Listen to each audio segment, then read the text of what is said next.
Оптоварување за граѓаните и стопанството во време кога им треба безусловна помош. Ова според Сојузот на стопански комори би се случило доколку се усвои мерката за зголемување на акцизата за горивата за 2 денари.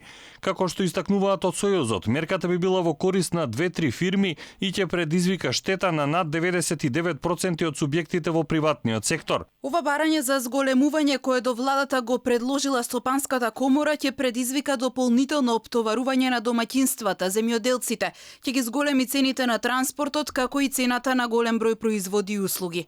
Мерка која е во корист на 2-3 фирми, а на товар на предприемачите и граѓаните, и тоа во време на криза, не е добре дојдена.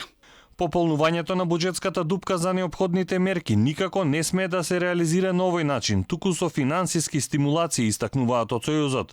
Со ваква редистрибуција само ќе се зголемат животните трошоци на граѓаните, како и трошоците на малите и средни предпријатија, кои овие енергенски ги користат како инпут во своите деловни процеси. Излезот од кризата не лежи во зголемување на акцизите, а преку тоа и на цените заради полнење на буџетот, туку во обезбедување на институционална финансиска инјекција кон приватниот сектор и граѓаните.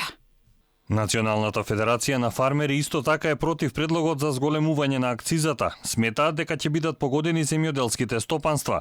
Истакнуваат дека 180.000 семејства екзистираат од земјоделство и 45% од македонското население живее во рурални средини.